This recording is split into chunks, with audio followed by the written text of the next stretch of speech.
grand finals here, the 2015 StarCraft 2 Pro League, sponsored by SK Telecom. And they are winning. They are on match point. The score is currently 3-1. And Moonglade and I are here to bring you guys this Zerg versus Zerg. Yes, indeedy. Dark versus Rogue. Going to be a very high-level ZVZ match. Both players very accomplished.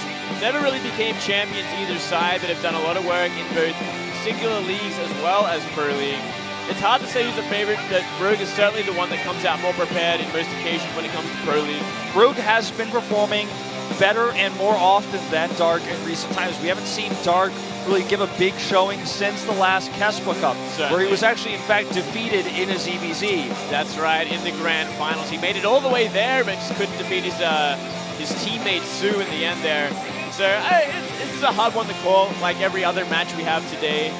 But I don't know who to really say who has the advantage here. I want to go for Dark, to be honest, because he is a lot more rested than Rogue. He has a lot more time to sit back, watch how Rogue plays, and prepare for these grand finals. That's right. You know, this is a very similar situation to Maru and Dream when it comes to Dark. You know, we looked at Dream and we're like, it's been a while. You know, you were once on top. You needed a little break. I feel like Dark's about the same. Yeah. You know, these two SK Telecom players that didn't see a lot of playing time. Rogue, on the other hand, is nothing like Maru because he's been playing a ton recently and performing insanely well in all matchups. He's 17-7. He's certainly been very singularly involved with Pro League and not so much the GSL or Star League. He's never really found any luck there in a very long time. He's never had that sort of success. It's really here where he shines, and it's when he gets that preparation time he really comes out on top. So I'm very excited to see what he's got planned today. But the only problem with this is it's ZVZ. There's nothing really you can think outside the box too far into. I mean, there's not really, you can't really go outside the normal too much, or you will just get destroyed. So I'm really curious to see what he's got planned for Dark. If it's anything unorthodox, or he's still going to be playing the standard. It is going to be Terraform, the map. We did see that there was a ton more ZVZ data, in fact, for Rogue, where he's doing a lot better. In recent 10 games, Rogue also has the same score as Dark. Dark has a winning record over Rogue, but again, it's about that recent performance, the recent results in Pro League. I have to give the edge to Rogue. The map data here, including unofficial matches, very good stats for both players. Dark having the better stats, but again, keep in mind, this is not as recent data as Rogue's is. That's absolutely it. That's what it's all about as we look at the predictions here in favor of Rogue, actually. I'm not surprised at all considering this is where he shines the most, but I feel like Dark is going to be very prepared, very rested, and ready for these finals. Dark has nothing to worry about because even if he loses here, they have another chance in Classic, and even if Classic loses, it goes to the ace match, right? So he has very little pressure going into this matchup that's been called a knife fight because it's so razor thin, it's always on the edge, it's so aggressive, you slip up just one time, you make one too gritty of a move, and you die. That's what it's all about, you know, it's the most volatile matchup. It can go either way in a heartbeat when it just takes one wrong move in the matchup in Link Bane and, you know, things go crazy. So it's going to be very interesting to see how it ends up, especially on a map like Terraform, which can be very defensive, a very long, drawn-out game. If it gets to, like, roaches or infestors even, like, it's very hard to attack into the opponent. That's right. It's also very difficult to take those bases in the middle of the map because the mineral lines are exposed to range units like roaches and hydras, so controlling the map is also, you know, something that's very important. Free spread is important to your bases. So I think this match could go either way. I want to give the edge to Rogue, but let's see how nervous he is. Let's see if he bends under the pressure of being the last man standing, the last man left. If he goes out, this tournament ends. This could be the last match. There's some information about SPL2015 Games doing BlizzCon broadcasts. They're doing the preliminaries, and for the 6th and 7th, they'll actually have crowds in the next arena to watch BlizzCon. Yeah. So if you're in Korea, come down to the next arena, watch the Korean broadcast of BlizzCon. Yeah, it looks like they're going to be doing the round of 16 the week before, and then a week later will be the main event, the round of 8. So that's going to be a very exciting thing as well, because it's pretty much all the players that play in, you know, Pro League, GSL, and Star League are pretty much the top 16 in BlizzCon. That's right. So all these fans here watching, these players will go watch most of these same players perform at BlizzCon here in Korea. And if you're in Korea, come watch with the Korean fans. Come watch live even if you can't make it to the actual event. That's right. You see more fans for Gen Agreements. They need them, those fans more than ever. They need those cheerfuls because they're one game away of getting knocked out and losing these grand finals. That's right. Match point now for SKT. You can see the SKT flags are flying higher and faster here. It looks like we're going to go ahead and start this Zerg versus Zerg, ladies and gentlemen, on Terraform. Match point for SKT. Let's see if Generic can bring it back.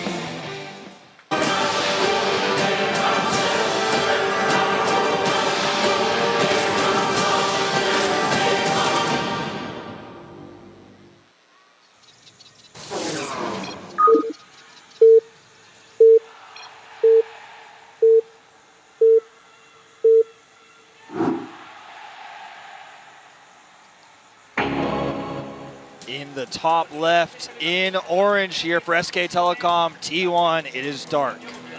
Looking to close things out here. Look at that audience. Down here in the bottom right for Generic Green Wings, the player that has to win to stay in this, it is Rogue. If he loses here, if he buckles under the pressure like Pig Baby did, they're going home empty-handed. It's Rogue and Trap left for Generic Green Wings. They will both have to win consecutive matches in order to force that ace match on Coda. Where I feel most people would say we will see a rematch between Innovation and SOS. I would not be surprised, to be honest. Whoa, now that's a cheerful. The Air Avengers. Ant-Man. That's awesome. That was Maru too, I think. Yeah. He's so small. That's so funny. I hope someone took a screenshot of that. I'd love to have that. Yeah. All right. Well, let's see how this opens up. Clearly, no early pulls to start things off, so a bit of a gentleman's agreement, a mannerful game. They're going to shake those hands and go, let's get to let's get to the mid game. Let's get to 2 hatcheries at least. Yeah, let's get to at least 2 hatcheries. Let's see. Let's make a game of it. Yeah, let's see who goes for the hatchery first. We might see a pull first on one of these Zergs as well. Yeah, well, I wouldn't be surprised if it is from Rogue, if anyone, because he's the one that has to win this game. He cannot lose to a pool all in the last game here. It'd be such an embarrassing loss. But it looks like both players are going to be going for that hatch first. Macro first here in game number 5. Both hatches placed at identical timings. Let's see how greedy they get. Both adding an extra drone. Would not be surprised to see a gas here as well from both players, considering that they're being this greedy. Yeah, it's either going to be those double drones in the gas, or it will be that pool and the gas a little bit later. Just to make sure you get that pool out fast enough to have a shot at defending against any sort of early aggression. This is just another shot of SK Telecom winning a different Pro League. I'm not sure what season that was, but it was a while ago. You can see that he said he wants it to happen again. All right, I thought it was a baseball team or something. It's just weird outfits, but fair enough. And, well, so far, everything kind of similar in every regard. So nothing out of the ordinary here. They're both going to be getting up to speedlings around the same time, and most likely Baneling Nest as well. Yeah, a slight lead goes to Rogue in the gas currently, which means that he will have a faster opportunity to get that early scout and see whether there's a layer coming up, how much gas is being mined. That's one of the most important things in this mirror matchup. When both players play passive is who gets the first scout. And he's actually lining up his pool timing here to grab that metabolic boost like right away as soon as he gets 100 minerals. Deciding not to fully invest in it straight away. Instead, he's scouting the main base, going to try and identify when that speed is coming. And Queens are halfway out, so you've got to be careful with your overlords at this point. You cannot commit too far to scouting or you will just lose it, and then you're in trouble. Like, focus that. Oh.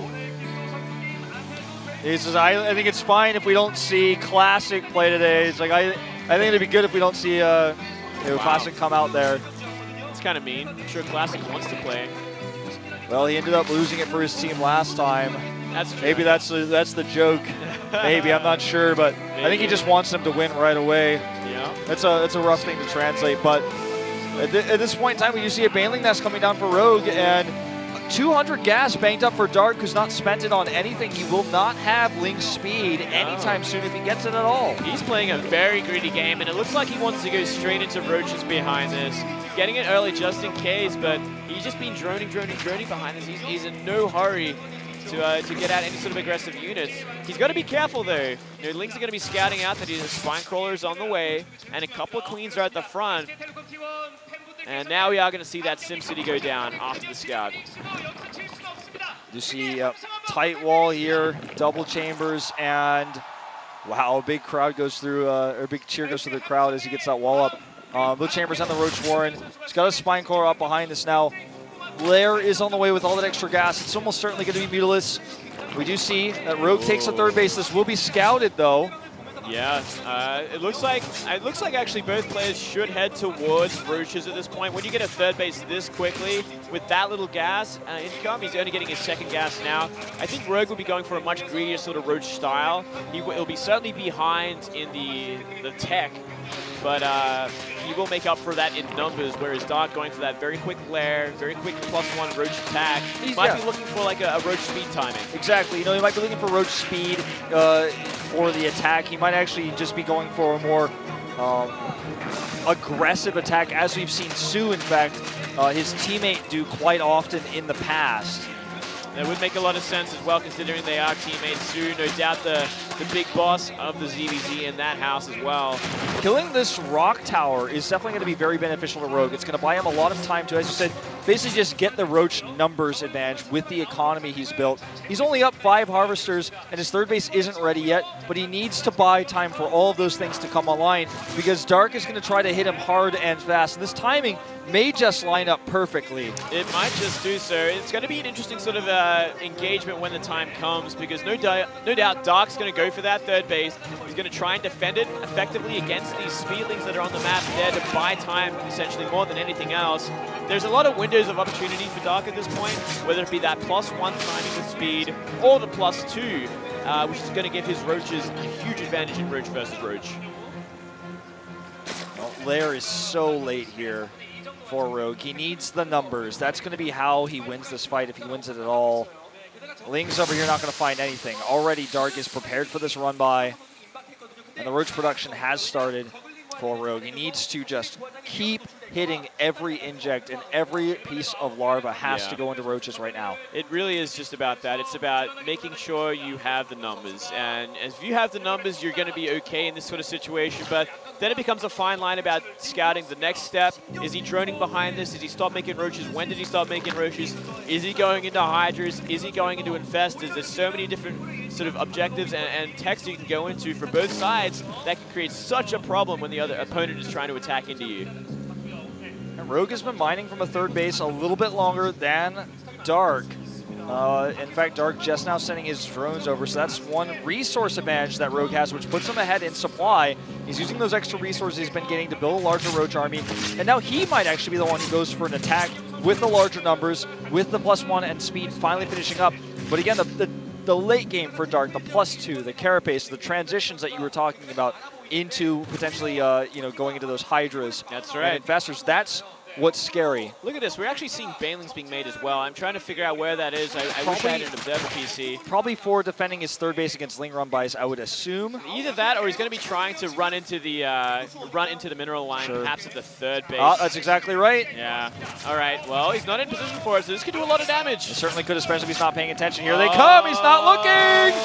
Oh! 8 kills for 2 Banes. 8 kills is absolutely insane. Look at this, a follow-up, a big follow-up as well. This is a great time to do so. He has that lead. This is what I was talking about. He's coming for the attack because he knows he has this opportunity with +1 and speed finishing. Yeah, Dark's going to have his own upgrades soon, but they're not ready yet. Look how far behind in supply he is right now. So far behind in Roaches as well. This is going to be a very clean fight for Rogue if he gets the advantage, if he gets a decent concave. He doesn't even have to have the perfect concave. He just has to get his Roaches in there and attacking. All right, +1 attack is done, and he's going for it. Overseer leading the charge here. A good concave here for Dark, but he doesn't have a lot of Roaches behind it. He's just getting overwhelmed here. Rogue just pushing his way through the spine in the back, helping out. He needs more reinforcements. 40 Roaches to 18 right now. I just can't imagine Dark holds this. His third base is going to go down after this at least. Drones coming off the line.